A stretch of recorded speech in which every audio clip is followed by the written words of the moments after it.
자, 오늘은 포도원 이야기를 좀 나누겠습니다. 이 포도원 이야기는 마태, 마가, 누가에 모두 기록할 정도로 그리고 아주 상세히 묘사할 정도로 중요한 내용을 담고 있습니다. 이 포도원 이야기 속에 나타난 선교적 의미를 한번 좀 생각을 해보도록 하죠. 우선 9절을 좀 보십시다. 오늘 본문이죠. 9절. 그가 또 앞에 무슨 얘기를 했어요. 그리고 이 말씀이 원래 누구로부터 시작되었던 말씀인가를 한번 보십시다. 우리 20장 1절. 하루는 예수께서 성전에서 백성을 가르치시며 복음을 전할새 대제사장들과 서기관들이 장로들과 함께 가까이 와서 예수님을 잡으려고 올무를 놓아가는 과정입니다. 근데 여기 지금 집합되어 있는 구성원들이 좀 어색해요. 첫째 그룹이 누구죠? 대제사장들입니다. 그리고 두 번째 그룹은요, 서기관들입니다. 그리고 장로들이죠. 자, 이 조합이 왜 어색한가 하면 이들은 이 당시 사회적인 배경으로 봐서 이렇게 함께 모여 있을 수 있는 상호 간의 관계가 아닙니다. 우선 이 당시 대제사장은 로마가 임명하고 면하는 권리를 가지고 있었어요. 그래서 유대인들 사회에서 크게 두 부류가 있는데 아시는 것처럼 한쪽은 바리새인들. 원래 이 바리새라는 말은 분리주의자, 구별된 자들 스스로. 그래서 야, 우리가 이렇게 신앙생활 해서는 안 되겠다. 뭔가 하나님 앞에 조금 더 열심히 또 올바르게 해야 되겠다라는 선한 동기를 가지고 분리돼서 나간 사람들이에요. 소위 이 당시로 얘기하면 조금 아주 그 성경주의자들이죠. 그러니까 여기에 진짜 소위 당시 백성들에게 호응을 받던 지도자들이 많았습니다. 반면에 또 한 부류가 사두개파입니다. 이 사두개파는 바리새파하고 신학적인 원리도 완전히 달랐어요. 이 사람들은 부활을 믿지 않아요. 그리고 상당히 나름 그 세류에 편승을 해야 된다는 나름 진보적인 생각을 갖고 있었습니다.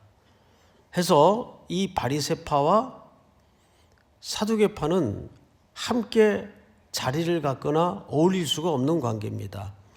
그러면 로마에서 대제사장을 임명할 때 사두개파 쪽의 사람들을 임명하겠어요? 바리새파 사람들을 임명하겠어요?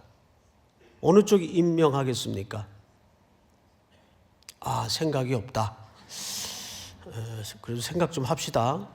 당연히 사두개파 사람들이 임명하죠. 왜냐하면 이 사람들은 그 시대의 흐름에 잘 적응하는 사람들이에요. 소위 해서 로마 당국에서 대제사장을 임명할 때는 사두개파 제사장들 중에 대제사장을 임명을 합니다. 그러니까 여기 등장하는 이 대제사장은 친 로마 정권에 가까운 사람이에요. 반면에 서기관은 누굽니까? 서기관은 사실 바리새 쪽에 붙어 있는 사람들이에요. 하나님의 말씀을 보존하고 기록하고 가르치는 직책을 가진 사람들이란 말이죠. 이 사람들은 원래 그 성경에 있었던 직책이 아니고 포로기에 생성된 직책입니다. 우리가 왜 이런 역사적 고난을 겪느냐? 하나님의 말씀을 떠나서 그렇다. 그럼 어떻게 해야 되겠느냐? 우선 하나님의 말씀을 참 보존하고 또 후손들에게나마 이 말씀을 잘 가르쳐야 되겠다. 그래서 이 일을 수행하는 사람들이 생기기 시작했어요. 그래서 서기관들입니다. 그리고 포로기 이후에 이 직책이 이어져서 이제 서기관이라는 직책의 그룹이 생긴 거죠. 이 사람들은 바리새 쪽의 사람들과 정서적으로 비슷하고 또 같은 아류라고 할 수가 있습니다. 그렇다면 여기 대제사장과 서기관이 함께 있는 그룹은 이게 어울리지 않는 조합이에요. 근데 같이 있어요. 목적은 하나예요. 오로지 누구를 잡고자? 예수를 잡고자. 그러니까 예수를 잡고자 하는 문제에 대해서는 원수도 일시적이나마 정략적인 연대를 가지는 겁니다. 대표적인 케이스가 빌라도와 누가 한편이 되었죠? 헤롯. 예수를 처형하기 위해서 잠시나마 정략적 연대를 가지게 됩니다. 그러니까 이 사람들의 사는 삶의 방식이라는 건 뻔해요.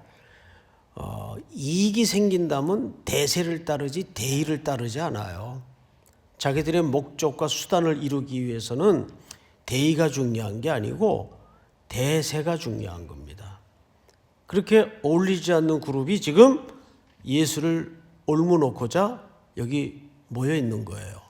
그리고 이제 예수님이 9절에 보니까 그가 또 이 비유로 누구에게 얘기하죠?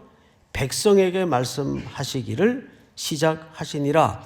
이 백성 속에는 지금 방금 말씀드린 이 사람들이 포함되어 있어요. 그리고 이제 이야기가 시작이 됩니다. 한 사람이 포도원을 만들어 농부들에게 새로 주고 타국에 가서 오래 있다가 이렇게 돼 있어요. 그러니까 이 포도원은 첫 번째 사서 맡긴 포도원이 아니고 주인이 직접 만든 거예요. 그 상세한 묘사를 우리 마태복음 기록에서 조금 참고할 필요가 있는데 한번 띄워주실까요? 다른 한 비유를 들으라. 한 집 주인이 포도원을 만들어 산 울타리로 두르고 거기에 집 짜는 틀을 만들고 망대를 짓고 농부들에게 새로 주고 타국에 갔더니, 그러니까 이 포도원은 아주 정성껏 주인이 어떤 목적을 가지고 만든 포도원이지 사서 너희가 알아서 한번 포도원을 잘 만들어 봐라 이렇게 맡기고 간 데가 아니에요. 자, 그리고 이제 또 오늘 본문으로 시선을 돌려서 10절을 보십시다. 때가 이름에 포도원 소출 얼마를 바치게 하려고 한 종을 농부들에게 보내니 농부들이 종을 몹시 때리고 어떻게 보냈어요? 거저 보내었거늘 이렇게 돼 있어요. 여기서 우리는 두 가지 사실을 좀 이해해야 됩니다. 때가 이르렀어요. 이게 좀 막연하단 말이에요. 어느 기간이 흘렀는가? 우리 레위기를 한번 띄워볼까요? 이제 율법에 나와 있는 항목인데, 너희가 그 땅에 들어가 각종 과목을 심거든 그 열매는 아직 할례 받지 못한 것으로 여기되 곧 3년 동안 너희는 그것을 할례 받지 못한 것으로 여겨 먹지 말 것이요. 시작. 넷째 해에는 그 모든 과실이 거룩하니 여호와께 드려 찬송할 것이며 다섯째 해에는 그 열매를 먹을지니 그리하면 너희에게 그 소산이 풍성하리라. 나는 너희의 하나님 여호와니라. 그러면 지금 이 농부가 밭주인이 포도원을 잘 만들어서 맡기고 떠난 이후에 최소한 몇 년이 지난 겁니까? 4년이 지난 거예요. 3, 4년이 일단 지난 다음에 규례를 따라 당연히 자기 밭에 소출을 얼마 일정 부분을 요구할 권리가 있어요, 없어요? 있단 말이에요. 요걸 하려고 종 하나를 보냈습니다. 근데 이 종이 어떻게 왔는가 한번 10절 끝에 보니까 농부들이 소작농들을 얘기하겠죠? 종을 몹시 때리고 거저 보내었다. 여러분, 이 거저 보내었다는 케노스라는 말은 어떤 의미인가 하면 그 농부들이, 그 주인이 보낸 종들이 가지고 있는 것까지 다 털려서 그냥 빈손으로 보낸 겁니다. 소출 주는 건 둘째치고 그 종이 지니고 있던 것까지 다 털어가지고 빼앗고 그냥 빈손으로 보낸 거예요. 그러면 그 종이 그런 모양으로 주인에게 돌아왔겠죠?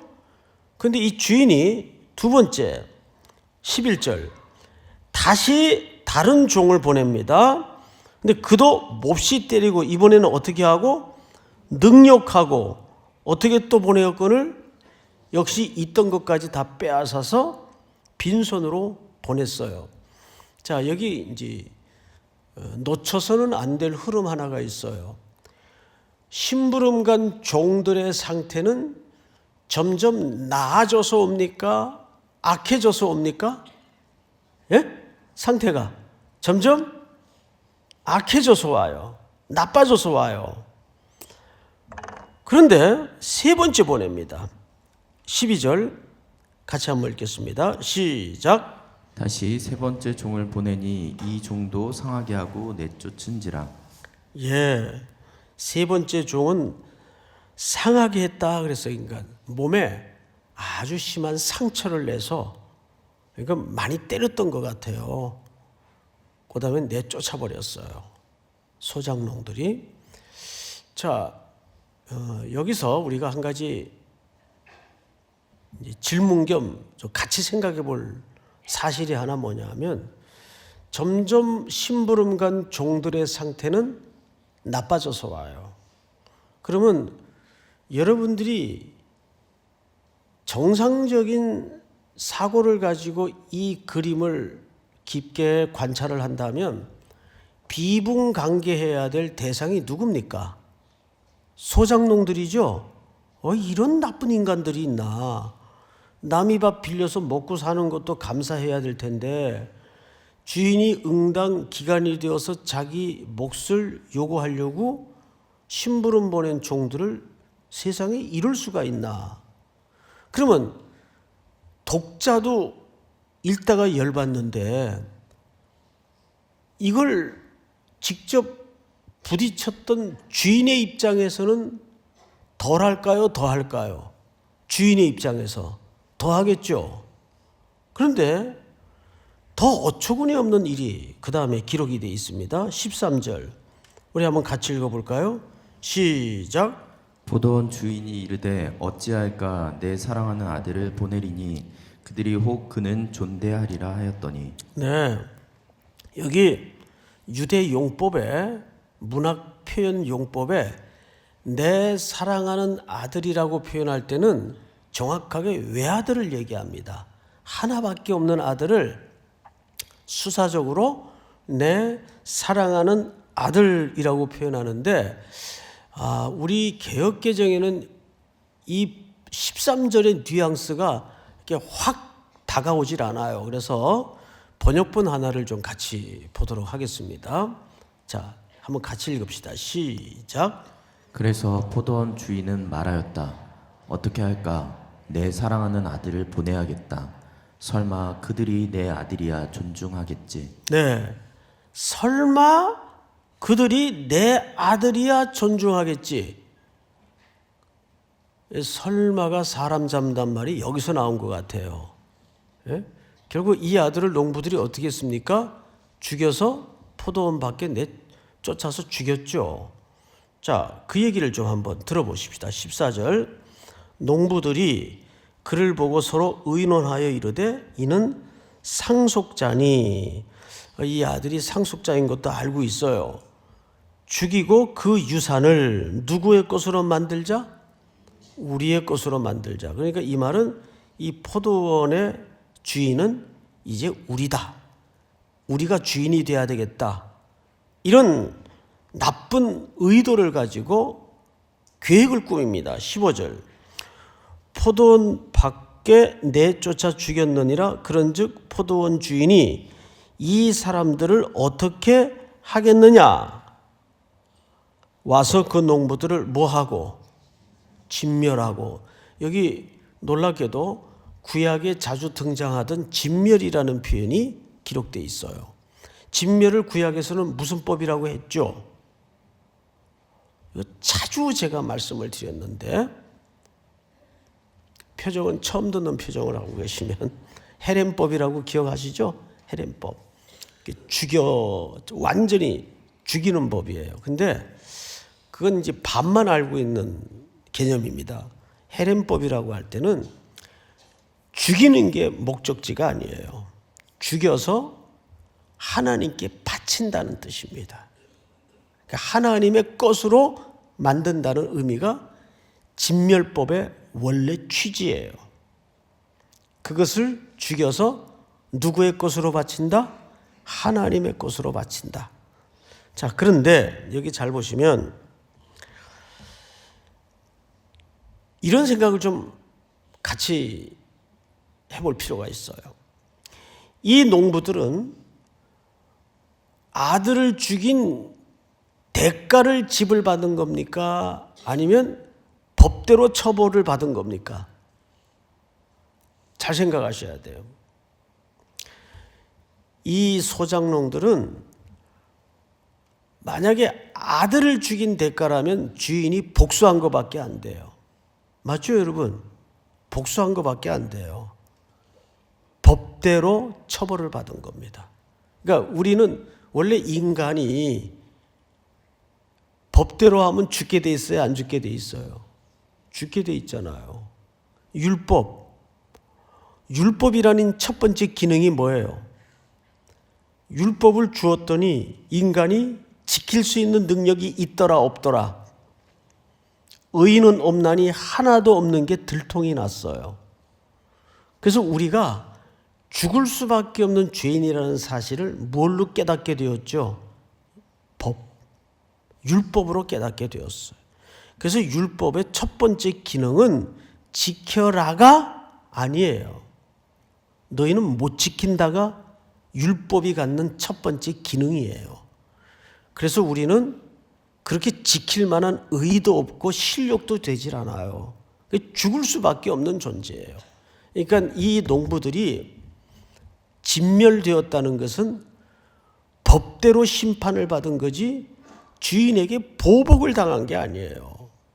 자, 그러면 이쯤에서 우리가 한 가지 진짜 결론 겸 함께 생각해야 될 과제가 하나 남아 있습니다. 뭐냐 하면 이 스토리에서 여러분 정직하게 내면으로 대답을 해보세요. 정말 여기서 이상한 사람이 누굽니까? 정말 이상한 사람이 누구예요? 소작농? 그렇죠. 밭주인이죠. 여러분 같으면 보낸 종들이 점점 두들겨 맞고 빼앗기고 상처나서 돌아오는데 아들 보낼 마음이 있겠어요? 아들 보낼 마음이 나겠어요? 그 아주 악한 사지로 아들을 들이밀고 보낼 마음이 생기겠냐 그 말이에요. 우리가 이 이야기를 읽다가 본질에서 혼선을 일으키는 게 바로 이 부분입니다. 우리는 이 이야기 읽다가 그냥 표면적으로 이 소작농 이건 죽어 마땅해 나쁜 놈들이야. 소작농은 여러분 우리예요. 우리. 바로 다른 사람이 아니고 우리란 말이에요. 여기서 진짜 이상한 사람은 포도원 주인이에요. 여기에 우리가 선교가 무엇냐에 대한 깊은 기초가 이 본문에 담아져 있는 겁니다. 그럼에도 불구하고 보내는 아버지의 사랑이에요. 여러분, 근데 누구를 보냈다고요? 아들을 보냈어요. 원래 아들이 히브리 말로 뭐라 그러죠? 벤.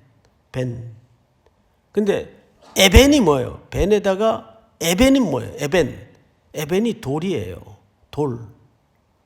그래서 그 이야기가 이렇게 마무리가 되죠. 18절. 무릇 이 돌 위에 떨어지는 자는 깨어지겠고 이 돌이 사람 위에 떨어지면 그를 가루로 만들어 흩으리라 하시니라.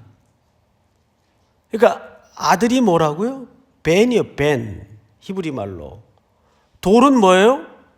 에벤이에요. 에벤 에셀 들어보셨죠? 예? 그러니까 이게 무슨 뜻이 되냐면 이 아들이 보내어졌는데 그 아들을 영접하지 않는 사람은 그게 심판이에요. 근데 그 아들을 영접하는 자는 하나님의 자녀가 되는 권세를 주신 겁니다. 이 일을 위해서 이 이상한 포도원 주인은 여기서 제일 이상한 분이 누구냐면 포도원 주인이에요. 그렇게 종들이 상에 돌아오는데도 그 사지인 것을 뻔히 알면서도 아들을 보내기로 결정하는 이해할 수 없는 포도원 주인의 마음은 뭘까요? 죽어 마땅한 법대로 처분하자면 심판 아래에 놓여 있었을 우리를 뭐 하기 위해서입니까? 구속하기 위해서예요. 우리는 여기서 소장농에 너무 관심을 갖지 마세요. 이렇게 못돼 먹을 수가 있나? 그게 우리라니까요. 여기서 진짜 우리가 놓치지 말아야 될 시선은 그럼에도 불구하고 끊임없이 보내는 포도원 주인이 제일 이상한 분이에요. 그 이상한 신비한 하나님의 사랑으로 우리는 그 아들을 통해서 구원함을 입은 자가 되지 않았어요? 여러분 보통 선교를 미션이라고 그러죠. 미션. 이 미션이라는 말을 라틴 말로 하면 미시오라고 그래요. 미시오. 그런데 톰 라이트라는 분이 처음으로 이 미시오를 소명으로 해석을 했어요. 소명.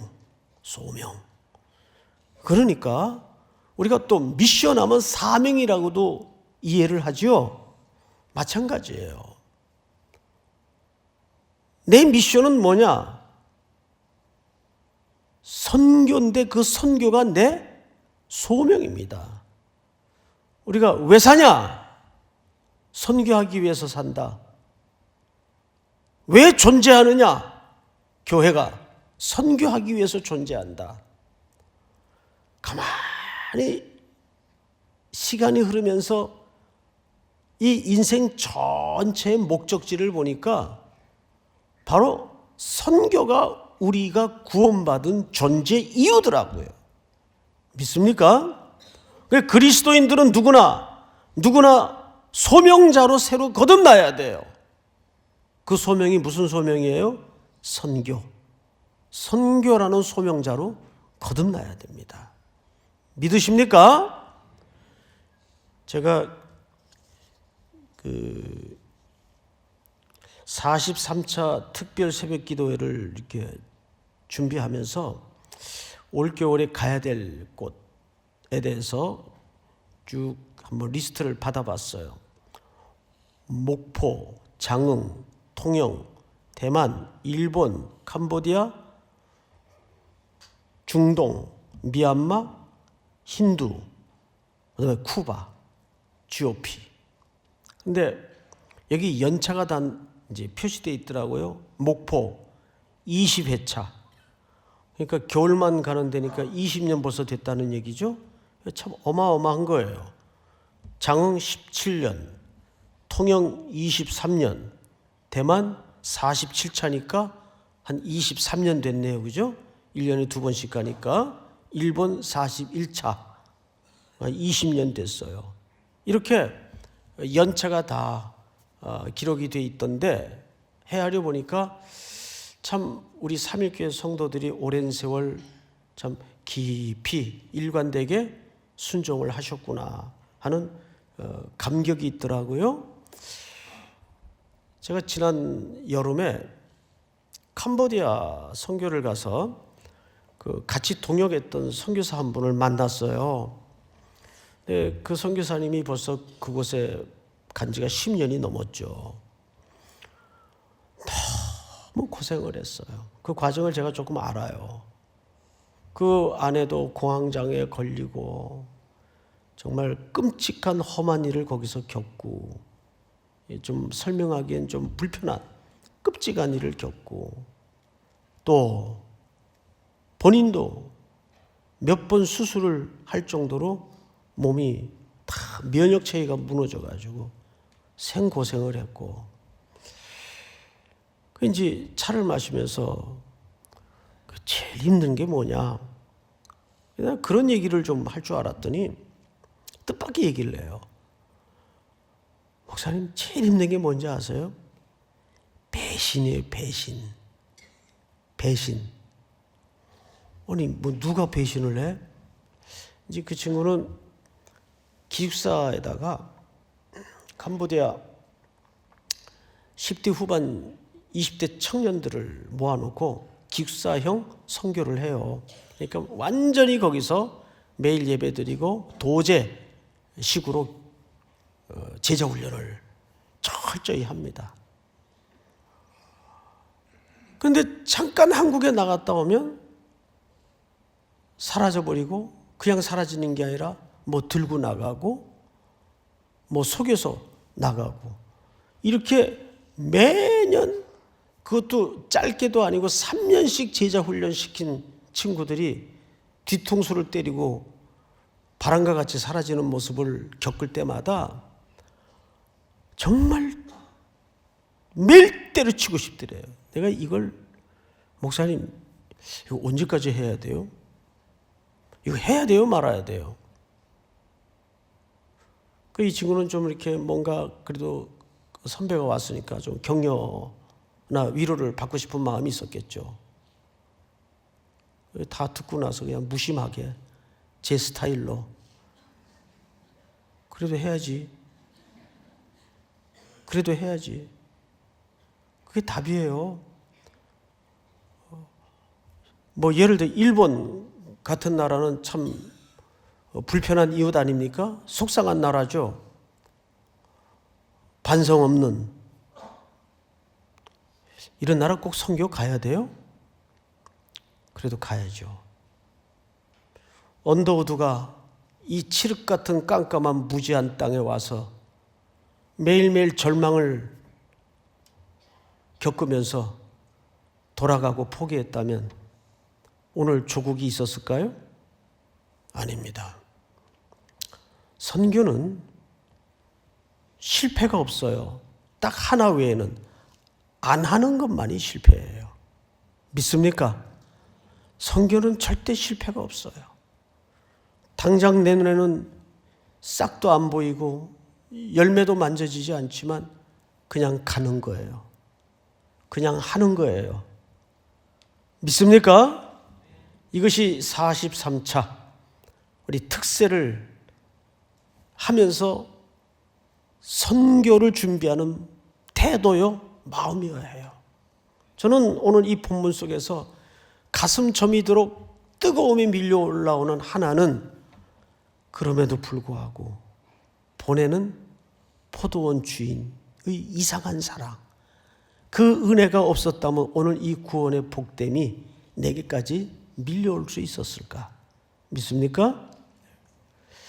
제가 언젠가 캄보디아 여선교사 얘기를 했죠. 그분들이 하루도 그만두고 싶지 않은 날이 없었다는 고백에 제가 놀랐어요. 근데 그분들이 응답받았던 응답 중에 하나가 하나님이 어느 날 귓전에다 그러시더랍니다. 내가 너한테 뭐 대단한 거 원하든 이 무지한 백성들과 이 깜깜한 땅에서 나를 위해 예배만 드려라. 나를 위해 예배만 드려라. 오늘 우리 대만 준비팀이 찬양한 그 찬양처럼 부르신 곳에서 예배하는 자. 여러분, 선교는 그거예요. 하나님이 보내니 그냥 끊임없이 가는 거예요. 언제까지? 언제까지 가야 될까요? 세상 끝날까지 어디까지 가야 될까요? 땅끝까지. 믿습니까? 이제 새해에는 또 우리가 또 다른 지역에 우리 청년들이 손이 필요하고 발걸음이 필요한 하나님의 예배가 드려져야 될 땅에 또 개척을 하려고 합니다. 그런 마음을 가지고 이 43차 특세는 우리의 선교의 태도를 준비하는 아름다운 새벽이 될 수 있기를 축복합니다. 우리 부르신 곳에서 찬양 같이 한번 드리십시다.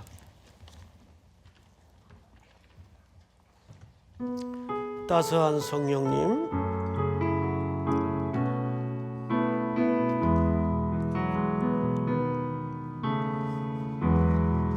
따스한 성령님, 마음으로 보내 내 몸을 감싸면 주어지는 평안함 만족감을 느끼네. 사랑과 진리에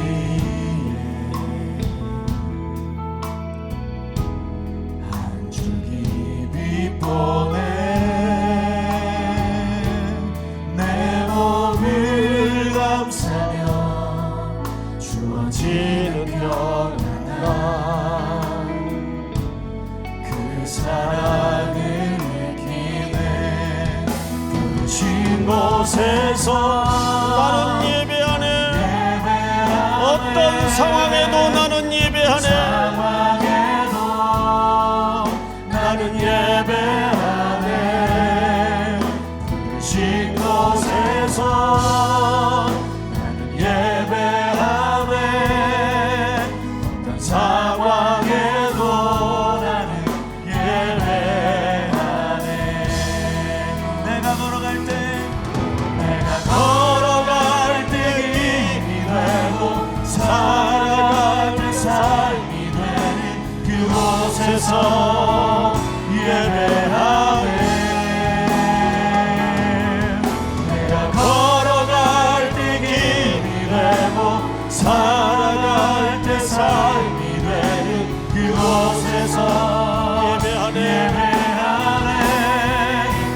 신 곳에서 예배하네. 어떤 상황에도 나는 예배하네. 신 곳에서 예배하네. 어떤 상황에도 예배하네. 우리 다 같이 머리 숙여 기도합니다. 선교는 가야 되느냐 말아야 되느냐의 문제가 아닙니다. 가야 되는데 어떤 태도로 가느냐의 문제입니다. 오늘 포도원 주인은 점점 더 악하게 상에서 돌아오는 종들을 뻔히 알면서도 마지막에 아들을 보내는 그 이해할 수 없는 포도원 주인의 그 마음, 거기에 선교의 기초가 있습니다. 그냥 가는 겁니다. 주님이 가라 했으니 그냥 가는 겁니다. 갈까 말까 고민을 털어내고 우리는 어떤 태도로 가야 되느냐, 순종하는 이번 겨울 선교가 될 수 있도록 도와주시고, 아직도 우상으로 가득 찬 영적으로 깜깜한 땅이 지구촌 곳곳에 얼마든지 널려져 있습니다. 그 땅을 향하여 세상 끝날까지 땅끝까지 순종하는 내 생애와 우리 삼일교회 모든 선교의 사명이 될 수 있도록 이끌어 주시옵소서. 우리 또 여러분들이 가지고 나온 기도의 제목을 놓고 주여 부른 다음에 소리내어 통성으로 기도합시다. 주여.